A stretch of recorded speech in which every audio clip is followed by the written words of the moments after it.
Bismillahirrahmanirrahim. Ardu'an Islam ad-da'a al-aus wal hujrat.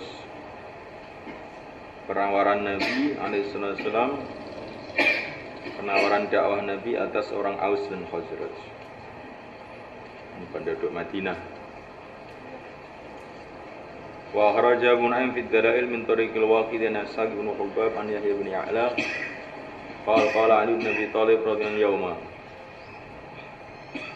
wa huwa yadhkurul ansar wa fadlahum wa sabiqatahum yataqaddumuhum bil Islam. Tsumma qala innahu laysa bimu'minin man lam yuhibbal ansar wa ya'rif lahum huquqahum. Sesungguhnya tidaklah orang orang yang tidak mencintai orang Ansor dan mengetahui bagi mereka hak-haknya. Mengakui itu, ya'rif di sini maksudnya ya ini yu'addi huquqahum.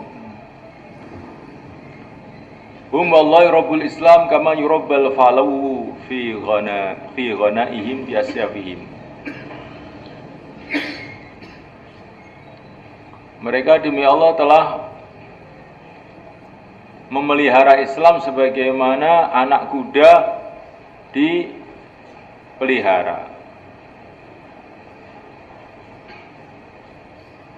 Fi ghanaihim bi asyafihim. Di dalam pembelaan mereka kepada Islam dengan pedang-pedang mereka, wa tuli alsinatim dan panjangnya lisan mereka, wa sakhai anfusihim dan kedermawanan diri mereka. Itulu alsinatim itu maksudnya mereka itu membela Islam itu dengan pedangnya dan juga dengan lisannya. Dengan lisannya bisa dengan makna dakwah, dengan macam-macam cara yang berlaku pada waktu itu. Ada penyair-penyair Ansor yang terkenal, Abdullah bin Rawaha, Zaid, dan lain-lain. Jadi di Madinah itu banyak penyair-penyair yang menggunakan syair-syair mereka untuk membela Islam. Dan itu pada zaman itu sangat efektif. Karena syair pada waktu itu seperti koran, majalah pada zaman sekarang ini. Jadi kalau satu syair itu sudah dipantunkan oleh seorang penyair, maka itu akan tersebar kemana-mana ke seluruh penjuru tanah Arab. Dan ini akan mempengaruhi pemikiran masyarakat terhadap sesuatu. Maka para sahabat ini, khususnya orang-orang Ansor itu menggunakan syair-syair mereka untuk membela Islam. Dan juga harta mereka, sakha yang fusi. Laqad kana Rasulullah SAW yahruju fil mawasim fayatmul qabail.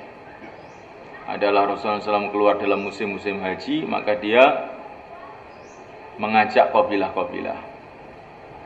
Ma'ahadun minas yastajibu lahu wa yaqbalu minhu du'a. Tidak ada seorang pun dari manusia yang menyambut kepada beliau dan menerima ajakan beliau. Faqad kana ya'ti al-qabail fi majannata wa 'uqad wa bi Mina. Dan anak beliau mendatangi kabilah-kabilah di pasar Majannah, Uqad dan Mina.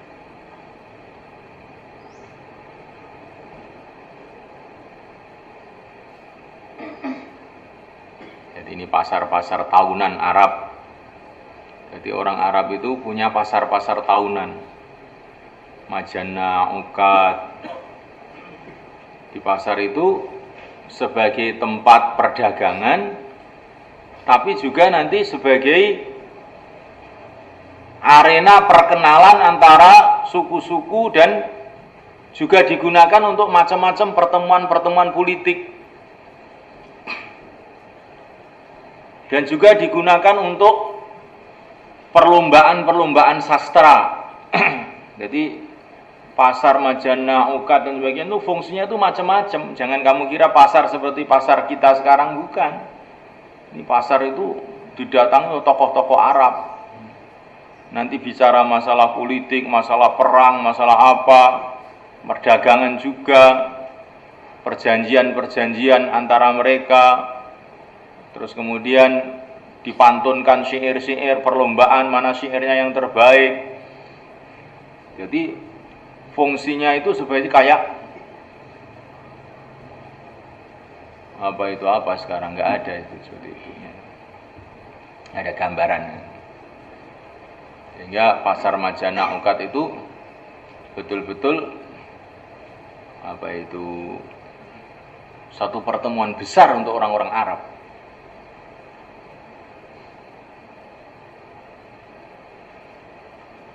Di samping pertemuan ekonomi, pertemuan sastra, pertemuan politik, pertemuan budaya. Hatta yasil qabail, sehingga beliau ini menemui kabilah-kabilah. Ya'udu ilaihim sana ba'da sana. Beliau kembali kepada mereka tahun tiap tahun. Di setiap tahun mereka ini mendatangi mereka. Hatta inal qabaila minhum, sehingga kabilah-kabilah di antara mereka manqal, ada yang mengatakan ma'ana lag anta isa minna. Belum waktunya bagi engkau untuk berputus asa dari kami. Tiap tahun kamu datang sama kami dan kami tolak terus. Cik durung kapok. Subhanallah. Min tuluma yuridu nafsahu, karena lamanya beliau menawarkan dirinya alaihim atas qabail itu. Hatta aradallahu azza wajalla, sehingga Allah SWT menghendaki ma'arada, apa yang Allah kehendaki, biadal hayy min ansar, dari perkampungan orang Ansor ini. Wa aradu alimul Islam, maka Nabi menawarkan atas mereka Islam. Fastajabu wa asra'u wa awa nasru wa wasau, maka mereka menyambut, mereka cepat-cepat, mereka memberikan perlindungan, mereka memberikan pembelaan, wasau, dan mereka memberikan bantuan. Wasau itu membantu dengan harta dan sebagainya. Nasoru itu membela dengan pedang yang biasa yang dimaksud. Awa itu memberikan tempat tinggal, melindungi. Fajazahumullah khaira faqadimna alaihim, kami datang orang-orang muhsirin kepada mereka. Fa nazalna ma'hum fi manazilihim, kami singgah bersama mereka di rumah-rumah mereka. Walaqad tashahu fina, dan sungguh mereka ini telah berebut dalam menerima kita. Hatta idza kanu hatta in kanu hatta innahum kanu in kanu ada mukhaffaf min ats-tsaqila, hatta innahum kanu, hada asal. Hatta in kanu, sehingga adalah mereka ini, sungguh adanya mereka ini, layak tari'un alaina, sungguh mereka ini mengundi atas kami, membikin undian atas kami. Siapa yang menerima Ali ini, siapa yang menerima fulan, siapa yang menerima fulan, undian. Sumakanna fi amwalin ahaqqa biha minhum, kemudian adalah kami dalam harta mereka itu lebih berhak daripada mereka sendiri. Thayyibatan bidzalika anfusuhum, dengan senang dengan demikian itu hati mereka. Jadi kami orang-orang muhajirin itu lebih berhak kepada hartanya orang Ansor melebihi mereka sendiri. Dengan mereka itu senang.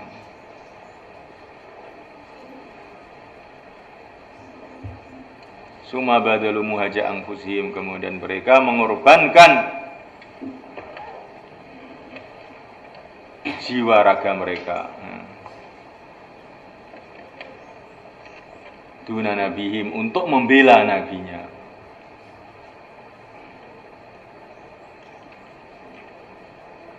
Sallallahu alaihi wa ala alihi wa alaihim ajma'in. Jadi sallallahu alaihi wa alaihim ajma'in. Jadi wa alaihim ini terusnya sallallahu ini loh. Jadi tapi dengan sallallahu ditulis seperti ini orang baca jadi bingung.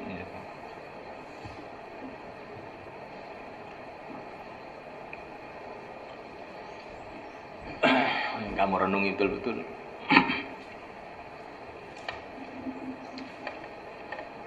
Ya, Nabi itu menerima wahyu. Wahyu itu dari Allah. Allah tahu segalanya. Kenapa Allah tidak memberitahu kepada Nabi, kamu tuh nggak usah repot puter-puter, datang aja sama orang Madinah itu mereka hatinya itu baik, saya tahu, nggak usah puter-puter sama orang-orang gendeng itu. Ya. Tapi Nabi itu puter bertahun-tahun dalam musim-musim haji di pasar Uqad Majanah yang akhirnya ketemu orang Ansor. Nanti pelajaran buat kita. Pokoknya dakwah itu jalan aja, nggak usah cari pen. Ya. Kemana ini? Mana ya yang kira-kira orang mau menerima? Orang mau menerima, orang nggak mau menerima, kamu jalan aja. Bukankah Allah tahu bahwa Fir'aun tidak akan menerima? Kenapa justru Allah tuh perintah Nabi Musa untuk datang ke Fir'aun? Ya kan? Ini menunjukkan bahwa dakwah itu nggak usah milih-milih orang, pokoknya berangkat aja. Dan nanti kalau nggak mau, bagaimana? Nggak mau, kamu dapat pahala juga. Dan pasti kalau orang itu dakwah karena Allah, nanti itu ada hasilnya. Tapi hasilnya itu kita nggak tahu. Di Fir'aun didakwai, yang masuk Islam istrinya, anaknya, dan sebagainya. Kadang-kadang hasilnya itu tidak seperti itu, karena hasilnya dakwah itu kadang-kadang itu hidayah, kadang-kadang itu azab untuk orang yang didakwah itu. Kaila yakuna linnas 'alallahi hujjah, supaya mereka itu nanti ada hari kiamat tidak punya alasan lagi. Sudah diperingatkan enggak mau sehingga layak dimasukkan neraka. Wa ma kunna mu'adzibin hatta nab'atsa rasula. Kadang-kadang hasilnya dakwah itu datangnya azab pada orang-orang kafir. Jadi hasilnya itu dua itu. Ima hidayah untuk mereka, ima azab untuk mereka. Sedangkan kita dapat pahala terus asalkan ikhlas.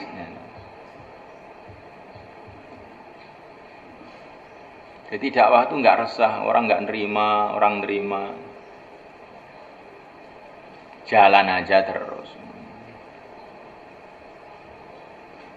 Dengan musyawarah. Ya. Karena ada orang itu aneh-aneh. Ya. Itu di Bengkulu kemarin itu ada orang-orang itu dikasih tertib dari Malaysia. Ya. Dakwah pada orang kafir. Kalau nggak mau, mereka akan bicara di depan pagar, bicara. Nggak ada yang dengarkan, pokoknya bicara. Yang penting saya menyampaikan. Katanya. Alhamdulillah.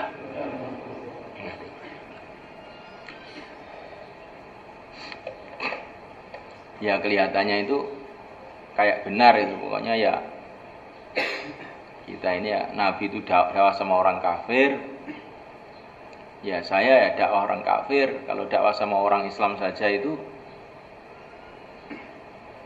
walaupun sudah keluar 1 tahun, walaupun sudah keluar apa itu, imannya itu masih iman kanak-kanak, katanya dia. Harus berani dakwah sama orang kafir. Maka saya bilang, iya ya, saya juga dakwah sama orang kafir. Tapi dakwah ini kan diperintahkan oleh Allah itu bil hikmah, dengan hikmah. Dan hikmah itu setiap orang itu enggak berbeda-beda hikmahnya setiap orang itu. Maka perlu ada musyawarah. Kesimpulan musyawarah bagaimana? Dakwah orang kafir itu boleh saja, tapi dengan sembunyi-sembunyi, jangan pakai jaulah umumi. Karena Nabi itu dulu dakwah 3 tahun pada orang kafir itu sembunyi-sembunyi. Karena nanti kalau tidak sembunyi-sembunyi bisa jadi masalah besar itu. Bukan malah jadi baik, bisa jadi masalah untuk kamu dan untuk orang lain.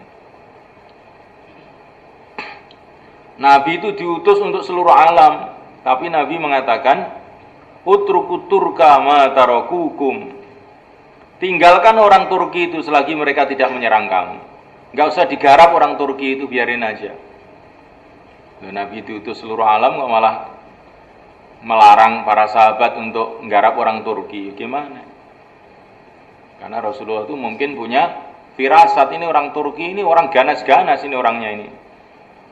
Kalau mereka diusik, mereka ini bisa membahayakan banyak orang. Ya biarin aja. Tapi akhirnya generasi ganti generasi tahu tuh seluruh orang Turki masuk Islam semua. Sampai mendirikan kekhalifahan 500 tahun. Padahal Nabi mengatakan utrukuturka ma tarakukum. Berarti di sini ini kan ada hikmah di dalam dakwah. Mana yang harus dikirim duluan, mana yang harus digarap duluan, itu ada hikmah.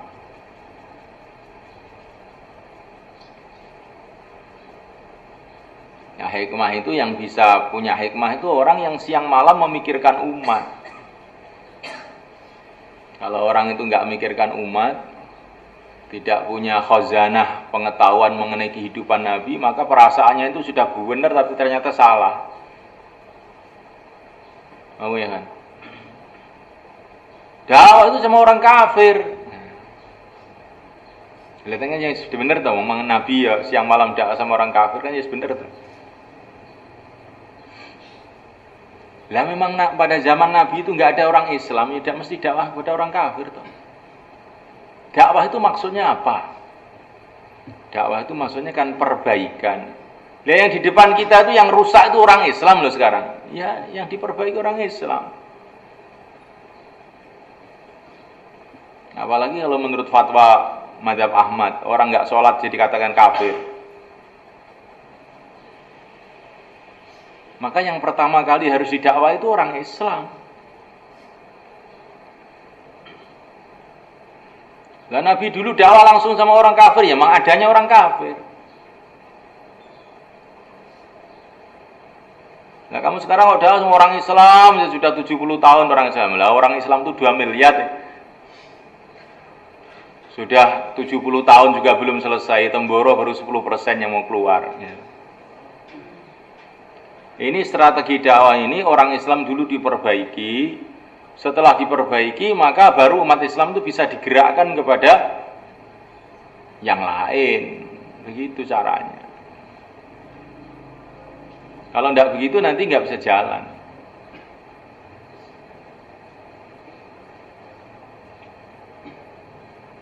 Kalau kamu mau bikin madrasah, pertama kali cari ustadz apa pertama kali cari murid? Harus cari ustadznya dulu dong.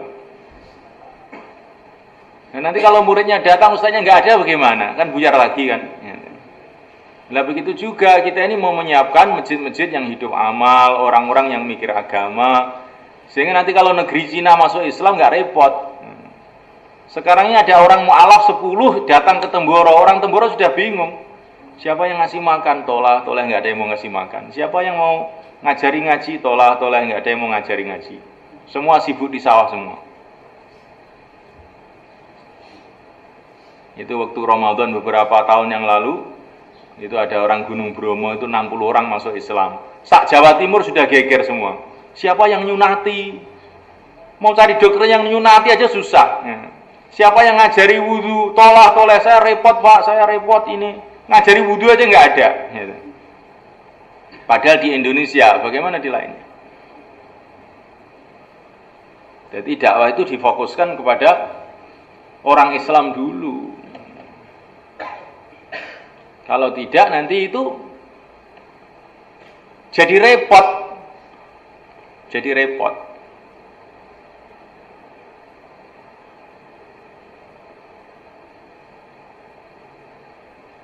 Nanti mereka kalau terlanjur mati dalam keadaan kafir bagaimana? Wah itu bukan urusan kamu.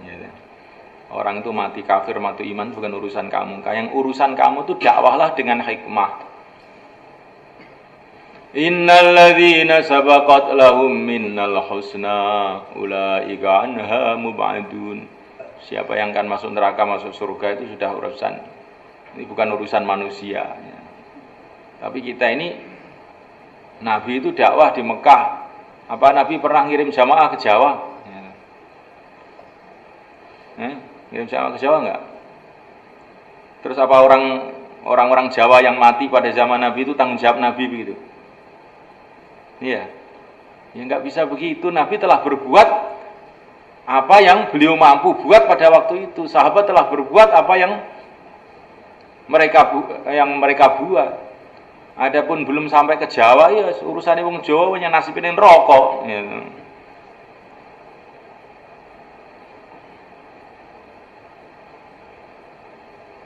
Falamman tabayyana lahu annahu aduwwulillah tabarra'a minhu. Jadi istilah orang dakwah seumpama saya datang sebelum ini maka orang akan masuk Islam itu pikiran enggak benar sebetulnya. Itu enggak bisa begitu gitu.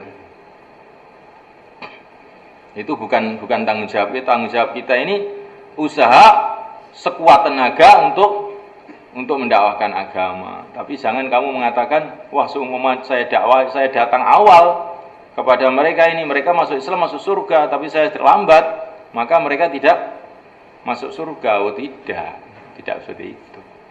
Itu namanya tidak iman dengan takdir. Maka Nabi Ibrahim senantiasa mengajak dan istighfar untuk ayahnya, tapi falamma tabayyana lahu annahu aduwwulillah tabarra'a minhu, yaitu ketika ayahnya itu mati dalam keadaan kafir maka beliau cuci tangan. Ayah di sini sebagian ulama yang mengatakan adalah maksudnya pamannya.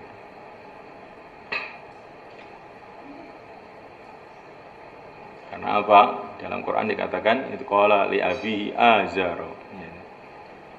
Dalam kitab Ruhul Bayan Allah SWT mengatakan li abihi azar. Ini menunjukkan bahwa Azar itu bukan ayahnya yang asli. Kalau seumpama Azar itu ayahnya yang asli, tentu di dalam Quran dikatakan li abihi sudah cukup. Sudah mu'arraf kan li abihi. Kok ditambah lagi Azar? Karena apa? Di dalam Taurat yang ada sekarang ini, ayahnya Nabi Ibrahim itu namanya Taroh, bukan Azar.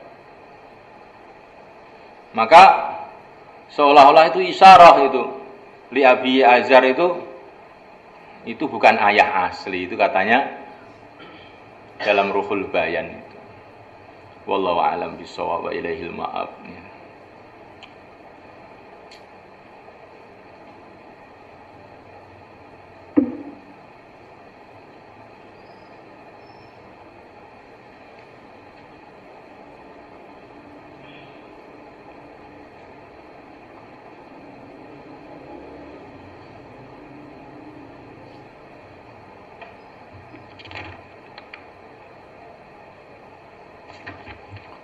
Wa rajabu nami Allah fi dalail anu Sa'id bin Rabi' radhiyallahu ta'ala anhu qalat aqama Rasulullah sallallahu alaihi wasallam di Makkah ma'aqama. Rasulullah SAW telah mukim di Mekah waktu yang beliau mukim di Mekah. Yad'ul qabaila ila Allah. Beliau mengajak kabilah-kabilah kepada agama Allah azza wa jalla. Fayu'dha wa yashtam, maka dia diganggu, dicaci maki hatta rata azza wa jalla. Sehingga Allah menghendaki biadal hayy min ansar dengan perkampungan orang Ansar ini ma arada min al-karamah, perkara yang Allah kehendaki yaitu kemuliaan. Fanta Rasulullah SAW ila nafarin minhum indal aqabah, maka Rasulullah telah sampai kepada satu kelompok dari orang Ansar itu di dekat Aqabah di Mina. Wa hum yahlikuna ru'usahum, sedangkan mereka telah mencukur rambut-rambut mereka, tahallul haji. Jadi ada tahallulnya juga mereka itu. Qultu man hum ya ummah, siapakah mereka itu hai ibuku? Qalat sittatu nafarin aw sab'ah, 6 orang atau 7 orang. Minhum min Bani Najjar salasa, As'ad ibn Zurarah wa ibn Afra, walam tusammi li man baqiya, dan dia tidak menyebutkan kepada aku orang yang sisanya. Qalat fajala Rasulullah sallallahu alaihi wasallam fada'ahum ila Allah azza wa faqara alim Quran fastajabu lillahi wa li rasuli fawafu qabila. Maka mereka menemui Nabi tahun depannya, wayal aqabatul ula, itu adalah bai'at Aqabah yang pertama.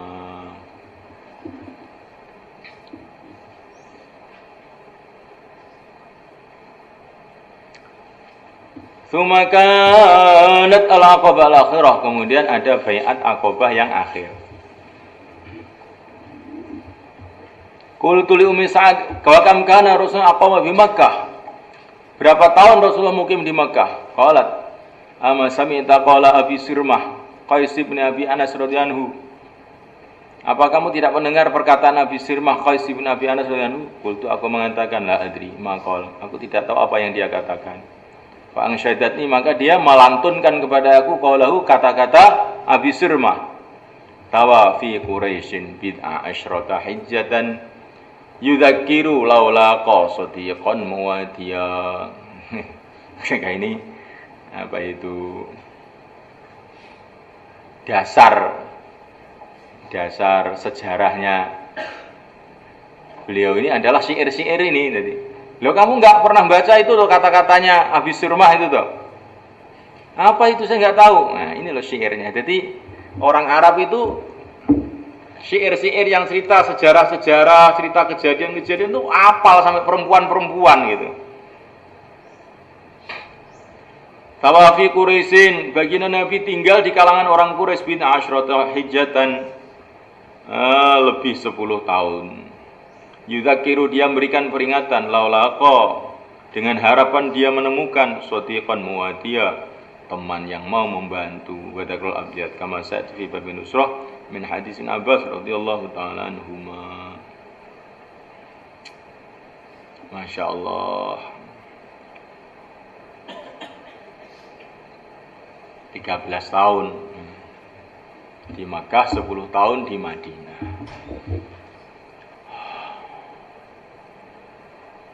Ini pelajaran apa ini? 13 tahun di Makkah, baru Tala'al Badru alaina di Madinah. Jadi dakwah itu harus kita mulai itu korban diri kita sendiri. Setelah kita ini korban, nanti Allah Subhanahu wa taala itu akan membangkitkan orang yang membela, yang mau korban. Jangan menunggu orang. Kalau orang-orang mau korban ya insya Allah. Orang nggak mau lah bagaimana? Loh, caranya tidak seperti itu. Kamu korban dulu, nanti Allah akan bangkitkan orang-orang yang korban.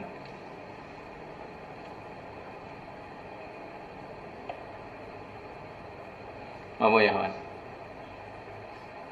Korban dulu. Kalau kamu tidak pakai tertib ini ya nggak akan jalan.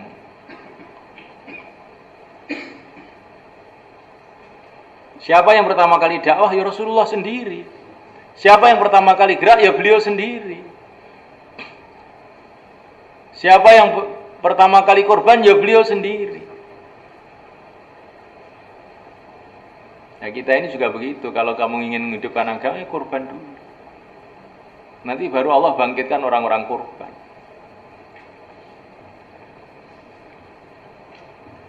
Paham tuh, Ewan? Mana yang tahu soal?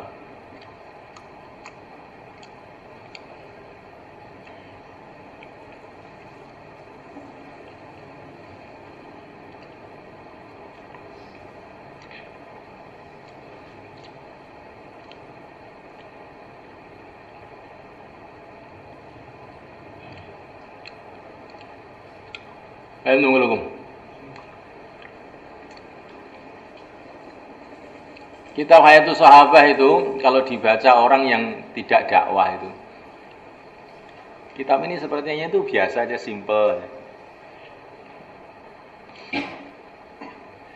Ya kan banyak ulama-ulama itu baca kitab Hayatus Sahabah ini kurang tertarik, ini apa nih kitab ini. Tapi kalau yang membaca itu memang orang yang sibuk dalam dakwah, maka itu isinya tuh pelajaran semuanya. Pelajaran semuanya.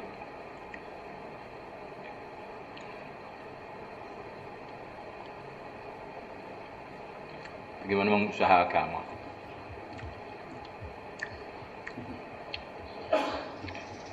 Maka Haji Mahram pergi ke Mesir, menemui Syekhul Azhar. Sampaikan sama Mbah Yusuf nanti. Maka Syekhul Azhar tanya, apa cita-cita kamu? Cita-cita saya ini membuat masyarakat Madinah kayak di Madinah.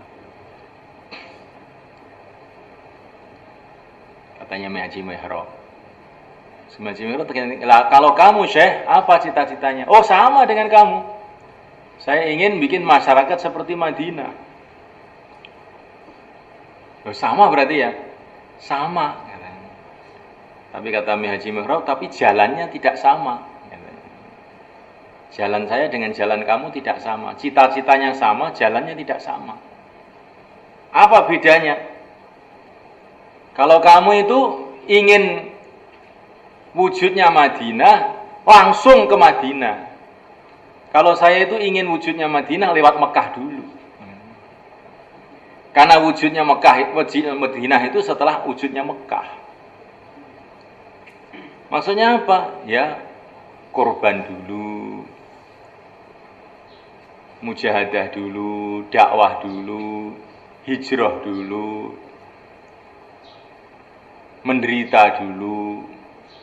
Selama 13 tahun baru muncullah Madinah. Nah, kalau kamu ini enggak, maunya langsung muncul Madinah tanpa ada Mekah, mana bisa sih katanya. Nah, di sini kamu tanya seluruh organisasi Islam nanti jawabannya kan sama, ya ingin bikin masyarakat Madinah. Cuman masyarakat Madinah itu asasnya itu di Mekah. Pengorbanan orang Mekah itu yang menimbulkan Madinah. Lah maunya kita ini enggak mau Madinah langsung, enggak ada Mekahnya. Itu seperti orang bangun enggak ada pandemennya. Maka enggak akan wujud.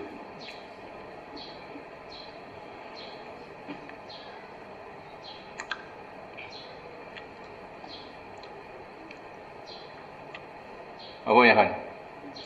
Ini kamu yakini betul wujudnya Madinah itu setelah ada Mekah.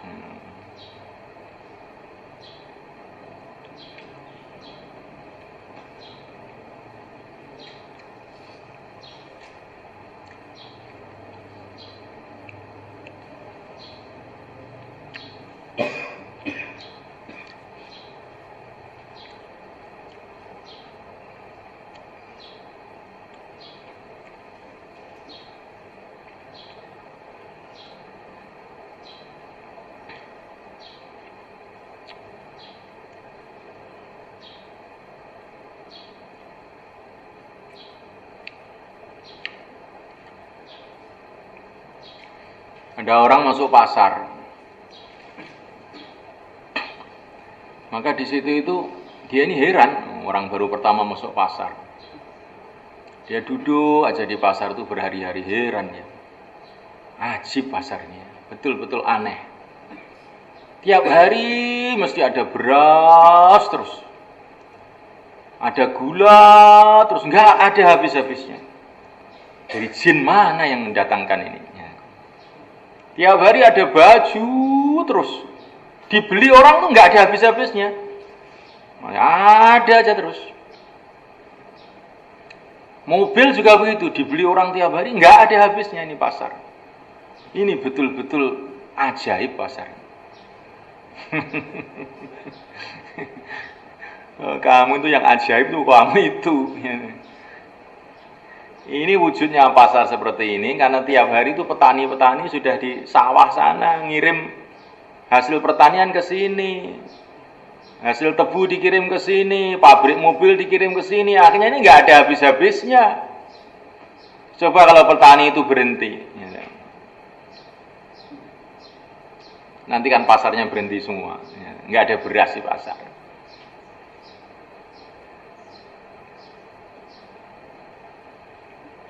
Nah sekarang itu juga begitu itu. Orang itu heran kalau membaca sejarah sahabat. Kok di zaman sahabat itu orang kok di mana-mana orang soleh, di mana-mana wali-wali Allah.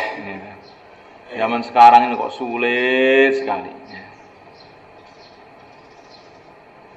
Madinah itu ibaratnya kayak pasar. Sebelum itu Nabi itu sudah bikin produk-produk. dengan dakwah beliau, amalan-amalan rumah, perjuangan, pengiriman jamaah, pengiriman pasukan. Akhirnya Madinah itu jadi kumpulannya hasil kerja Nabi itu. Ya nggak? Lah ini orang ini kadang-kadang nggak mau memahami seperti ini. Ketika dipikir-pikir nggak paham, akhirnya putus asa. Seperti orang yang datang ke Pakistan waktu istimewa juga begitu. Wah, orang Pakistan itu mudah ya dikumpulkan, langsung 1 juta orang kumpul. Di tempat saya ini 10 orang aja dikumpulkan sulit ini. Loh, ora ngerti kerjane wong ning mahalah-mahalah jungkir balik bertahun-tahun. Akhirnya kumpul itulah di istimewa. Tapi orang itu tidak paham akar-akarnya kerja itu sehingga dia tidak paham. Mau ya kan? Nah ini kita dengan Hayatus Sahabah itu jilid pertama itu melihat akarnya agama itu dari mana gitu loh.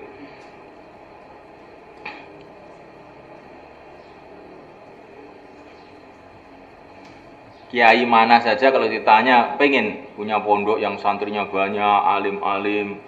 Masya Allah, Masya Allah. Jenderal Fatih. Ya. Seneng enggak kira-kira? Santrinya itu sholat jamaah semua, 5 waktu, soleh semua, hafid Quran semua, terus pulang jadi kiai semua. Siapa kiai nggak seneng gitu? Tapi ini akhir zaman sudah rusak Pak, nggak mungkin begitu. Bikin SMP saja, nggak laku begitu itu. Nah, kenapa nggak laku? Karena di akarnya nggak ada. Kita ingin buah, nah akarnya nggak ada kok ingin buah. Bagaimana ya? Dakwah dulu, keluar dulu, bentuk mahalah-mahalah dulu, bentuk rumah-rumah yang fikir agama dulu. Nanti setelah sekian tahun akan muncul orang-orang soleh lagi. Jadi struktur kerja dakwah ini kita ini harus yakin gitu loh.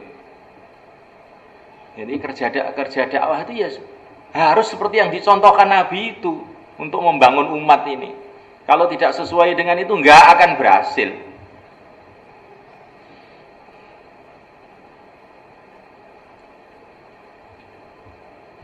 Nah, kamu tanya Syekh Husain bagaimana di Yaman? Yaman kan sudah masuk Islam sejak zaman Nabi loh. Tapi kenapa bisa jadi komunis? 20 tahun dikuasai orang komunis. Bagaimana kok bisa terjadi itu?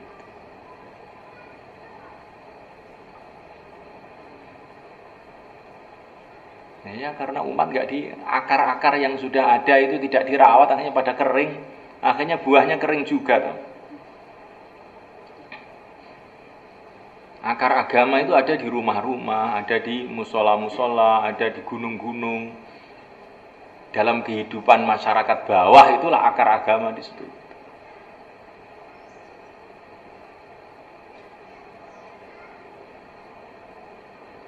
Tapi siapa orang mau makan akar? Nggak mau tuh. Kamu ditawari, ini akar manggis Pak. Nggak mau.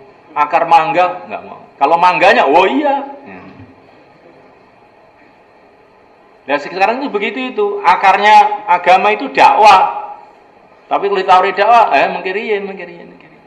Nanti dulu. Tapi kalau buahnya, mau semua. Masjid-masjid hidup, pesantren hidup, orang-orang ngaji, orang-orang soleh, semua mesti seneng. Kalau buahnya semua seneng, tapi akarnya nggak ada yang seneng kecuali petani. Kalau petani kamu kasih akar, ini akar manggis, wah betul nih, wah saya tanam nih. Petani ya, ini nanti kalau ditanam bisa jadi buahnya banyak ini nanti. Jadi kalau bukan petani nggak mau. Untuk apa akar pahit begini?